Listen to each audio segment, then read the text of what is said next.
Hoje nós vamos dar continuidade a mais uma lição do EBD e a lição de hoje fala sobre sexualidade e a pós-modernidade.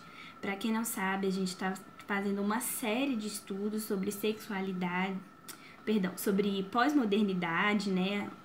Os assuntos que rodeiam esse mundo pós-moderno. E hoje a gente vai falar um pouquinho sobre a sexualidade. Primeiro, eu gostaria de falar com vocês sobre duas coisas totalmente diferentes. Uma delas é bênção versus dor, ou bênção versus maldição. Quando que o sexo, né, a relação sexual, ela é bênção? Ela só vai ser bênção dentro do propósito do casamento, o propósito que Deus criou essa relação sexual, ou seja, dentro desse propósito, ela vai ser bênção. Quando sai desse propósito, quando ela é feita fora desse propósito do casamento, maldição, ela traz dores, né? Ou seja, uma coisa pra gente já entender, relação sexual dentro do casamento, legal.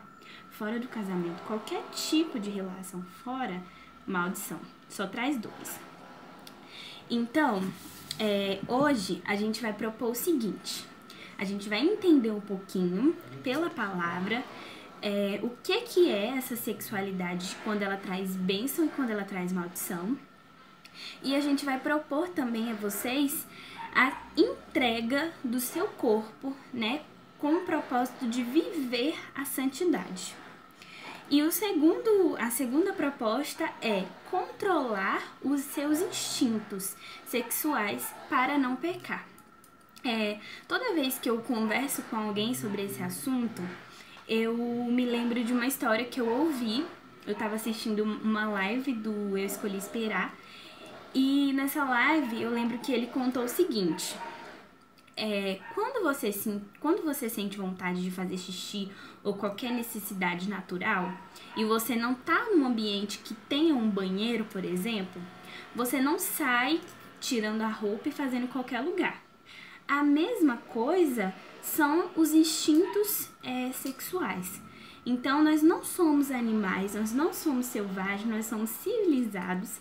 A gente não pode sair abaixando a calça e fazer em qualquer lugar. E da mesma forma é o nosso corpo. A gente não pode abaixar as calças e entregar para todo mundo, para qualquer pessoa. Não, o nosso corpo ele tem um propósito, ele é para o Senhor e segundo para o casamento, beleza? Então, entendido isso, vamos partir. Para contextualizar um pouquinho, a gente, né, já vem falando sobre essa questão da pós-modernidade e tudo mais.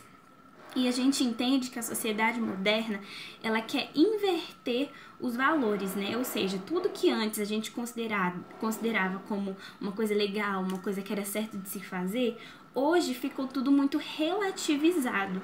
Então, quando a gente entende que a sociedade hoje ela inverteu tudo, ela relativizou tudo, ela também quer relativizar a questão sexual nas pessoas.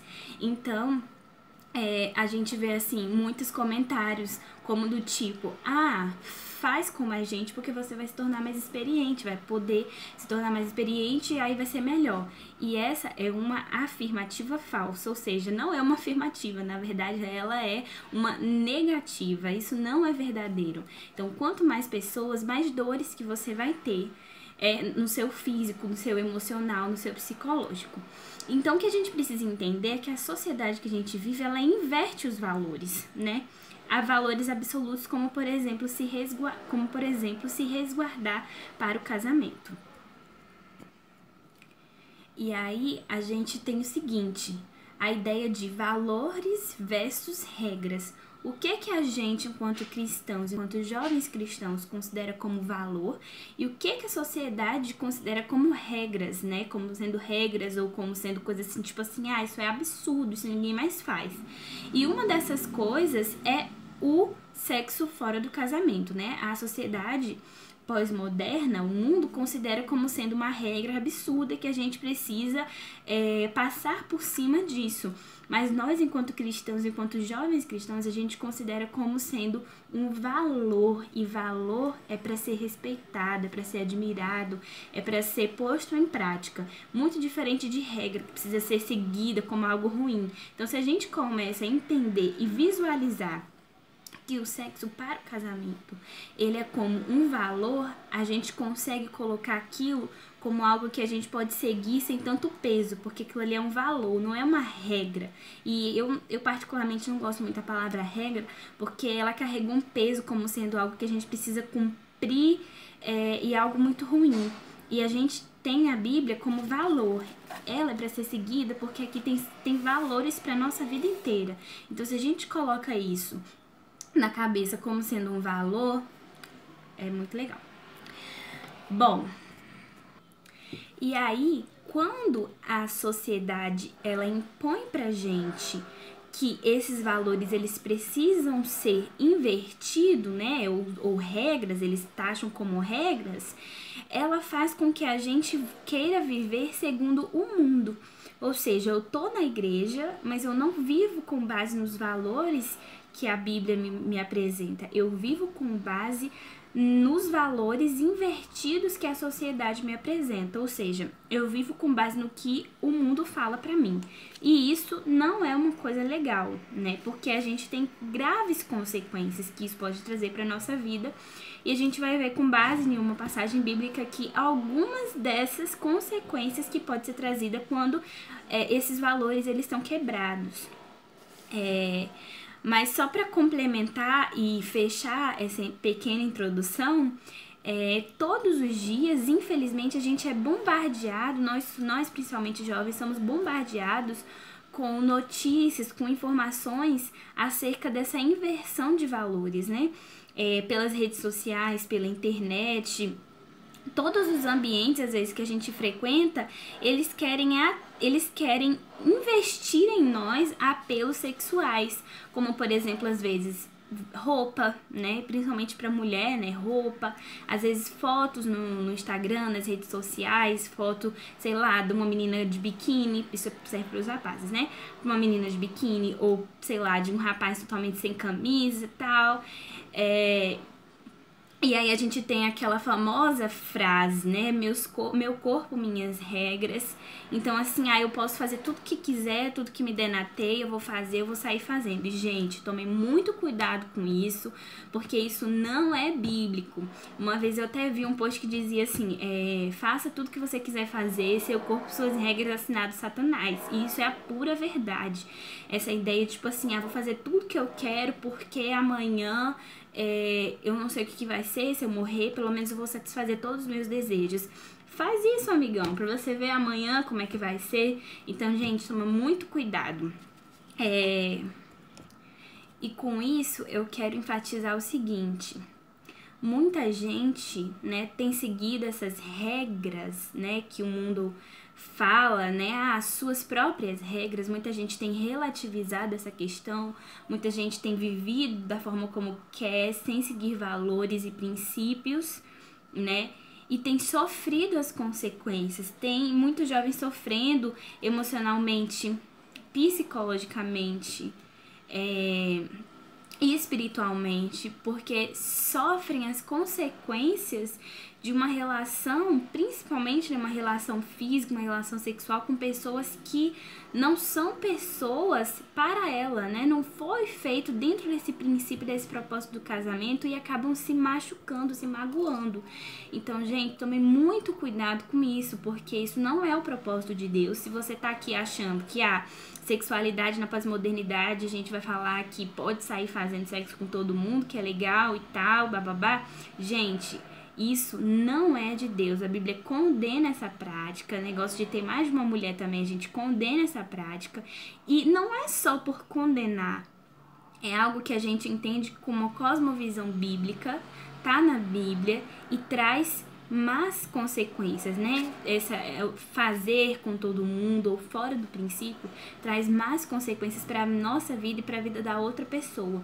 Então tome muito cuidado com isso. Muitas pessoas, muitos jovens estão sofrendo hoje com doenças psicológicas ou sofrendo dores psicológicas, dores físicas, emocionais por conta disso, ou seja, trazem sérias consequências e a gente vai ver uma passagem bíblica em que isso aconteceu na prática. A gente tem um exemplo aqui na Bíblia que a gente vai ver disso, né, de uma pessoa que sofreu a consequência desse ato sexual fora do propósito. Então, o desejo de Deus para nossa vida é que a gente escolha uma pessoa, gente. É uma, não são duas, nem três, nem quatro, nem cinco. É uma pessoa pra gente compartilhar a vida com ela, pra gente ter um relacionamento saudável, casar, ter filhos, constituir uma família. É esse o desejo do Senhor. Bom, agora que eu terminei minha introdução, eu vou pregar. Brincadeira. Eu vou fazer a lição agora. Quem tiver com a Bíblia aí, a gente vai abrir lá em 2 Samuel, capítulo 13. Lá no versículo 1, diz assim: Aminon, filho de Davi, apaixonou-se por Tamar. Ela era muito bonita e era irmã de Absalão, outro filho de Davi. Gente, aqui eu vou falar uma coisa muito interessante. A Bíblia, ela não deixa espaços. Ela não traz uma informação que não seja útil. Aqui tá falando de uma moça, uma jovem, né, eu suponho, muito bonita. Quando a Bíblia fala que ela era muito bonita, é porque provavelmente ela era muito bonita. Então, a gente precisa entender alguns pontos que vão ser tratados aqui. Então, primeiro, eu gostaria de deixar um recado para as meninas. Meninas que estão aí ouvindo, assistindo essa aula, prestem muita atenção. Muitas vezes, dentro da igreja, a gente tem meninas que acabam usando a sua beleza para fins ruins, né? Como, por exemplo, fazer com que algum rapaz se apaixone por ela e acabe que ela acaba dando esperanças que não vão se concretizar e acabam magoando, né, esses rapazes. E isso também não é um projeto de Deus. Deus, ele te presenteou com essa beleza. A gente sabe que na nossa igreja, nas várias igrejas, existem muitas meninas bonitas, mas tomem muito cuidado, meninas. Não usem, às vezes, o seu corpo para ficar usando uma roupa que vai evidenciar, talvez, alguma parte do seu corpo. Hoje a gente ouve muito o mundo falando assim: ah, mas o que é bonito é para ser mostrado. Gente, isso também é uma outra mentira que o mundo coloca, impõe pra gente, para que a gente possa viver isso e achar que é natural. E isso não é. Então, meninas, cuidado. Se você tem uma parte do seu corpo que realmente é muito bonita, você não precisa dela para poder atrair ninguém, porque Deus, que é a pessoa mais que você deve amar para sempre, ele já te ama do jeito que você é. E as pessoas, o homem que Deus vai escolher para você, ele não precisa do seu corpo, ele não precisa olhar a sua beleza para ele poder casar com você, ele precisa olhar o seu coração. Então, meninas, que fala que Tamar é muito bonita e foi talvez por causa disso que ela sofreu, como a gente vai ver aqui ao decorrer dessa aula. Então, muito cuidado, às vezes, com a roupa que você usa, com algo que você fala que pode despertar no outro um sentimento que você não quer retribuir, para você não magoar essa pessoa. Então, tome muito cuidado, meninas, tá? Não só porque você é cristã, né? Mas principalmente porque você já é amada pelo Pai. Agora, meu recado é para os meninos, para os homenzinhos de Deus. No versículo 2, ele fala assim: Aminon ficou angustiado ao ponto de adoecer por causa da sua meia-irmã, Tamar, pois era virgem, parecia-lhe impossível aproximar-se dela. Gente, tem muitos meninos que ficam com aquela ideia de tipo, quanto mais difícil, melhor, porque eles querem se gabar quando eles conseguem, né? Então eles muitas vezes fazem da menina, da mulher, um troféu. E rapazes, isso é muito feio e é muito errado. A mulher, ela não é para ser tratada como um troféu, ela é para ser tratada como uma bênção, como uma virtude, como alguém que você precisa cuidar e não como um troféu, né? E aqui diz que Aminon, ele se apaixonou por Tamar a ponto de adoecer. Olha só a situação que Aminon estava. Só que Tamar tinha 3 virtudes muito interessantes e que isso também é uma coisa que as meninas precisam observar, né? Ela era formosa, a gente já viu aqui que ela era muito bonita. Ela era virgem, isso fala no versículo 2. E ela parecia-lhe impossível, ou seja, ela parecia para ele, para Aminon, algo que nunca ia acontecer, que ele nunca ia conseguir ter algo com ela. Só que por causa disso, por causa que ela era muito difícil, ele poderia olhar para ela e ver assim, nossa, eu quero porque eu quero, tipo, tem homens que quando percebem que aquilo ali tá muito difícil, eles têm mais vontade ainda, não é por amor, às vezes é por orgulho, por querer provar que ele é bom. E rapazes, tomem muito cuidado com isso, porque vocês não têm que ter o relacionamento de alguma menina porque vocês precisam provar alguma coisa. Porque ser homem, segundo a Bíblia, você não precisa provar nada, porque também Deus ele já te amou. Então você não precisa provar que você é melhor, que você é homem porque você pega mulher, que você é homem porque você pegou aquela menina que era super difícil que nenhum colega pegava. Então tome muito cuidado com isso. A outra coisa que eu quero destacar é quando fala aqui que Aminon, ele se apaixonou por Tamar a ponto de adoecer, isso aqui não quer dizer que se apaixonar por alguém ou gostar de alguém é pecado. Não. O que a gente precisa ter cuidado é o que a gente vai fazer com o nosso sentimento. O que a gente pode fazer com os nossos sentimentos, isso sim é pecado.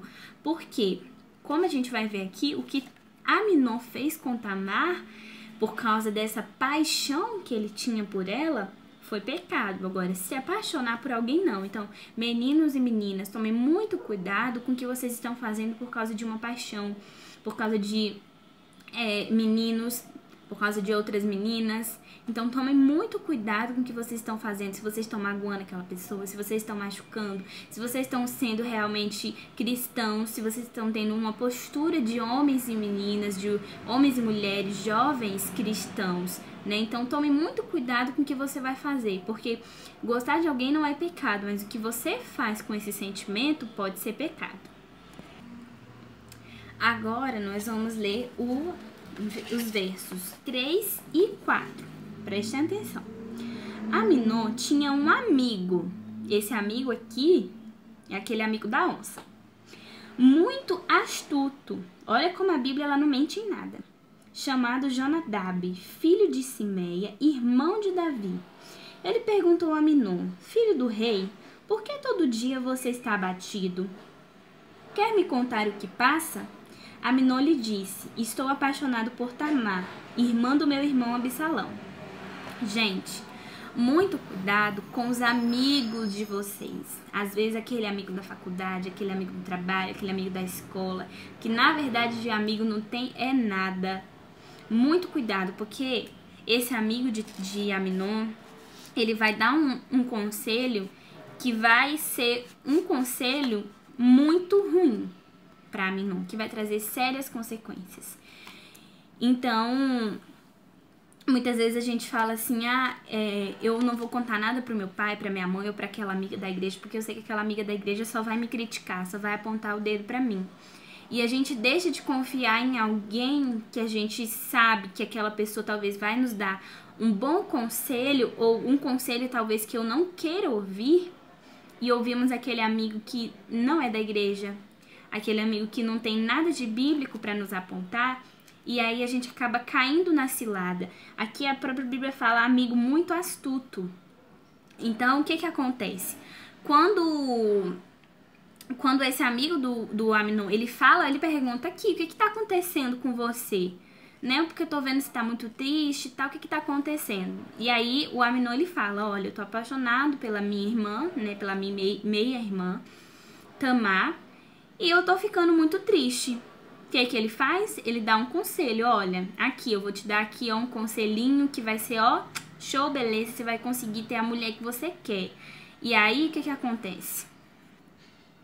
No versículo 5, ele fala assim, vá para a cama e finja estar doente. Já começa errado, porque se não tá doente, você vai fingir que você tá doente, né? Disse Jonadab, quando seu pai vier visitá-lo, diga-lhe, permita que minha irmã Tamar venha dar-me de comer. E aí, o que acontece? Resumindo a história para vocês, ele vai lá e apresenta a solução pro problema de Aminon. Ele fala assim, olha, vá pra cama, finge que você tá doente lá, né, que já tá errado, porque ninguém tem que fingir nada. Vai lá, quando seu pai for lhe visitar, você fala assim, olha, eu queria que minha irmã, Tamar, viesse me visitar, viesse fazer algo pra mim, né, e tal. Tamar chega lá, assa uns bolinhos, Aminon, danadinho de esperto, já fala assim, ó, eu não quero que ninguém fique. E aí entra o perigo, porque ele manda todo mundo embora e fica só ela e ele lá na tenda. Meninas e meninos, rapazes, noivos, noivas, casalzinho que tá namorando. Gente, não fiquem sozinhos, porque quando você fica sozinho, às vezes com a pessoa que você gosta, você não pensa, talvez, nas consequências, você só pensa naquele momento. Então aí vai um conselho, evitem ficar sozinhos, porque vocês vão evitar de fazer coisas ruins, de fazer besteira. E talvez vocês vão se arrepender e pensar, poxa, se talvez eu não ficasse sozinho com meu namorado, com minha namorada, isso não teria acontecido. Então, gente, tenta pensar no futuro, né? Não aqui no agora. Tenta pensar no futuro. Evitem ficar sozinho. Um erro de Tamar, ficar sozinho com Aminon. Ela não tinha que ficar sozinho com ele na tenda, mas ela ficou. E aí, olha a consequência. O resultado foi uma relação, né, sexual antes do casamento. Só que muito pior, porque não foi com consentimento, né? Ele a violou, ou seja, Tamar foi violada pelo seu irmão. Vou achar o versículo aqui. Ó só. A partir do verso 11 ele fala assim, mas quando ela se aproximou para servi-lo, ele a agarrou e disse, deite-se comigo, minha irmã. Ô, gente, já começa tudo errado, né? Porque ela é irmã dele e ele é irmão dela. Uma coisa que, assim, é proibido, né? É pecado também. E aí ele fala assim, mas aí ela fala, mas ela disse, não, meu irmão, não me faça essa violência. Não se faz uma coisa dessas em Israel. Não cometa essa loucura. Então, aqui, agora a gente vai ver os resultados, as consequências dessa ação fora do casamento e pior, sem o consentimento, que é algo que hoje a gente entende como uma violação, né? Ele a violou, foi algo que ela foi violentada. Então aí a gente também tem um outro pecado, né? Que é um estupro. Isso aqui é um caso da Bíblia. Foi apresentado pra gente esse caso aqui na Bíblia, esse fato, como um estupro, né? Ela foi violentada. E agora a gente vai ter o resultado disso tudo. Nos versos 12 e 13 ela fala, olha, não faça uma coisa dessa comigo, né? Isso não se faz em Israel, isso não se faz, não é só em Israel, isso não se faz em lugar nenhum, né? E aqui é muito interessante porque ele vai apontando os resultados dessa ação, né? Eles vai pontuando. E um que ele coloca aqui que eu achei muito interessante é o egoísmo, né? E a violência, ou seja, ele viola a irmã, né? Ele comete um ato de violência e um ato de egoísmo, porque, como eu falei, o sexo para o casamento, dentro desse propósito, ele é algo bom e ele é para ser feito como algo comum para os dois, tanto para o homem quanto para a mulher. Nesse caso, ele só estava preocupado com ele. Então, foi um ato de egoísmo. Por quê? Egoísmo, né? Foi ruim. Porque ele não estava pensando na sua irmã. Ele só pensava em si mesmo, seguindo o conselho do amigo lá astuto dele. Então, aí no 2 ele fala assim, olha, além de ser egoísmo e violência, não se faz uma coisa dessas em lugar nenhum. Ela fala assim, olha, não se faz uma coisa dessas em Israel. Né? Eu entendo que não só por ele a violentar, mas também por ela ser sua irmã, né? Então ele fala assim, olha, não se faz uma coisa dessas em Israel. Porque nesse tempo era pecado, é pecado ter relações com o irmão. Viu, gente? Caso vocês não sabiam, fica sabendo aí agora, é pecado. Além disso, a gente vai ter consequências físicas emocionais, psicológicas e espirituais na vida da pessoa que sofre e da pessoa que faz, né, que comete uma atrocidade dessas. Então, a gente vai ter aqui a consequência que isso produziu em Tamar, né? Ela sai, depois que isso acontece, ela sai rasgando as roupas e tal, como um ato mesmo de luto, né? Isso era muito comum também, como quando alguém morria da família, né? Rasgar as vestes e tudo mais, ela sai fazendo isso. Imagina a cabeça dela como ficou, né? Gente, isso não eu não tô inventando isso tá aqui na Bíblia, depois vocês abrem pra ler lá. A consequência não só também de um estupro, mas de uma relação sexual fora do casamento. Trazem dores, né, para a pessoa, para o casal, consequências que eles vão ter que levar para a vida inteira. Então, assim, consequências físicas, porque no corpo, emocional, porque trabalha com a sua emoção, porque você se envolve com alguém, psicológica, né, e espiritual. Além disso, ainda tem a consequência da vergonha, né? Por quê? Porque a relação pré-matrimonial, ela traz culpa, ela traz vergonha, né? Então, imagina só como que Tamar se sentiu depois que isso aconteceu, né? Isso tá lá no verso 13, e diz assim: o que seria de mim? Como eu poderia livrar-me de minha desonra? E o que seria de você? Você cairia em desgraça em Israel. Ou seja, se isso acontecer, eu vou ter vergonha, eu vou ter culpa, eu vou carregar sobre mim uma culpa. Foi o que Tamar falou para ele. E ainda que a sociedade pós-moderna afirme que isso é normal, que isso é aceitável, que quem não faz isso é que é anormal, para Deus isto é pecado. Então, gente, uma coisa que a gente precisa entender: a sociedade, ela não deve ser parâmetro para as nossas vidas, para as nossas decisões. O que deve ser parâmetro para a nossa vida, para a nossa decisão, chama-se Palavra de Deus e Bíblia. Vulgo Bíblia, né? A mesma coisa.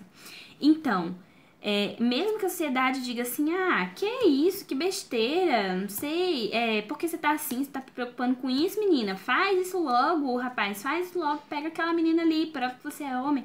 Isso é pecado, gente, isso traz consequência. Então, saia dessa lição de hoje, né, dessa aula, pensando o seguinte: traz muitas consequências.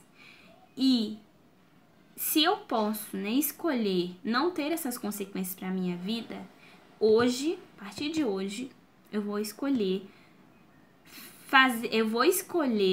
né, tomar a decisão segundo a Bíblia correta e não sentir o peso da consequência desse ato. No entanto, apesar de tudo isso que Tamar falou, no verso 14 diz: mas Amnon não quis ouvi-la e, sendo mais forte que ela, violentou-a. 15. Logo depois, Amnon sentiu uma forte aversão por ela, mais forte que a paixão que sentia. Gente, olha só a cabeça desse homem. Ele sentia, a gente leu aqui, ele sentia tanto amor, tanta paixão por ela, que ele chegou a adoecer. Quando ele conseguiu o que ele queria, né, quando ele provou, mesmo ela parecendo difícil para ele, quando ele provou que ele conseguia, que ele era o bonzão, que ele, né, se satisfez, os seus desejos, o que foi que ele fez? Sentiu uma forte aversão por ela. Gente, isso aí vale para meninos e para meninas, mas eu vou falar uma coisa especial para as meninas. Meninas, tomem cuidado com aquele rapaz da faculdade, com aquele rapaz da escola, com aquele rapaz do trabalho, porque ele pode falar assim: olha, fulana, eu te amo, você pra mim é perfeita, você é maravilhosa, mas eu quero que você prove seu amor por mim, forçando você a ter relações com ele. E aí você vai lá e tem, né? E aí, depois que acontece tudo, ele fala assim, olha, fulaninha, foi muito bom que a gente teve e tal, mas sabe, agora eu acho que não dá mais, eu não tô mais nessa pegada, não tô mais nessa vibe, ó, falou, tchau. Tchau e benção, como diz lá na Bahia. Menina, tome muito cuidado, porque tá cheio de aminô aí, querendo só aproveitar de você.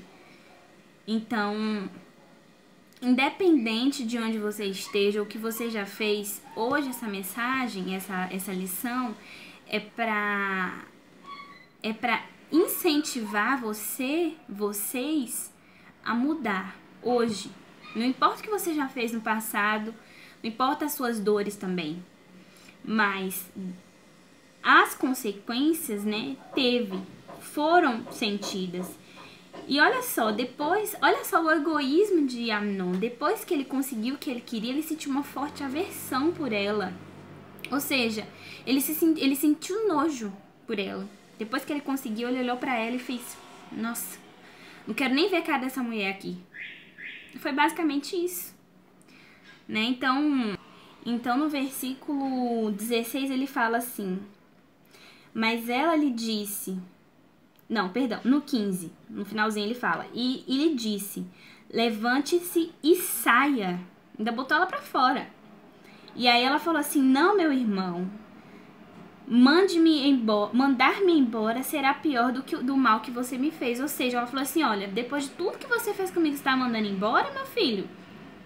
Ela ainda foi muito corajosa, né? Mas tá bom. E aí ele fala assim, aí no verso 16, ele, porém, não quis ouvi-la mais uma vez, porque ela já tinha falado. E chamou o seu servo e disse-lhe: ponha esta mulher para fora e tranque a porta. Gente, antes ela era virtuosa, virgem, linda, maravilhosa, né? Impossível. E agora ela é quem? Ela é esta mulher, né? Quando a gente usa assim, esta, quer dizer o quê? Né? Que ele não liga, qualquer uma, virou qualquer um pra ele. Então agora que eu já falei para as meninas, eu vou falar para os meninos. Rapazes, se vocês estão também aproveitando das meninas, fazendo coisa errada, né? Ou então, sei lá, fazendo falsas promessas e depois que vocês, né, tem esse ato de egoísmo com as meninas e vocês falam assim: não quero aquela menina não, aquela mais, esta mais. Isso tá errado. Isso não é o papel de homem segundo a Bíblia, viu? Então, escolher as moças e esperar também, não só escolher, mas esperar. E não andem fazendo falsas promessas e também não andem fazendo como Absalão. Depois que você conseguiu o que queria, sai daqui, é esta mulher. Não façam isso, porque isso não é um homem segundo a Bíblia. Então, pessoal, só pra finalizar, eu gostaria de falar assim: meninos, ser homem não é pegar todas. Não é sair o garanhão da história. Ser homem segundo a Bíblia é aquele homem que casa com uma mulher e fica com ela a vida inteira. E não tem maior prova de provar, né? Maior prova. Não tem maior forma de provar que vocês são homens verdadeiros do que essa. E meninas, pequenas atitudes trazem grandes consequências. Não é só talvez uma gravidez indesejada, mas marcas que podem te machucar para sempre. Então saibam hoje orar e escolher, né, segundo a palavra, aquele rapaz que vai ser o rapaz que você vai passar toda a sua vida, que vai te valorizar como uma mulher de Deus que você é. Como Deus, ele valoriza as mulheres, esse rapaz vai te valorizar. E uma coisa que eu sempre digo, talvez para as minhas amigas e meus amigos, é o seguinte: se Deus ainda não permitiu que você tenha uma namorada, é porque ainda não chegou o tempo. Quando chegar o tempo que ele permitir, é porque ele vai achar que você tá pronto. Então, se ele não te presenteou com alguém ainda, é porque ainda não chegou o momento. Então, só descansa, gente, que vai chegar, tá bom? E pra finalizar também, gente, a gente fala assim: tem muita gente que pode pensar assim: mas eu já errei tanto no meu passado, eu já fiz muitas coisas ruins e tal, o que eu posso fazer agora? Gente, nosso Deus, ele é um Deus de começos, de recomeços e de arrependimento. Se hoje, a partir dessa lição, você se arrependeu daquilo que você já fez, o nosso Deus, ele é fiel e justo para poder te perdoar e te dar uma nova chance. Então, o que é preciso fazer agora? Primeiro é preciso arrepender, né?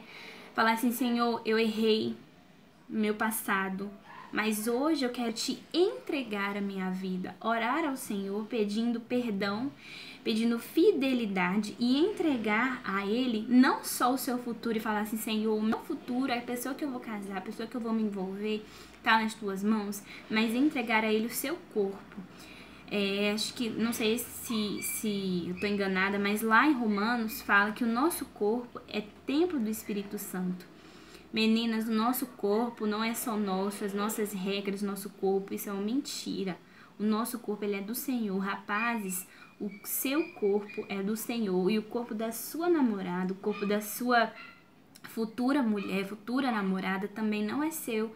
Ele só é seu depois do casamento. E mesmo assim, ele é mais do Senhor do que seu.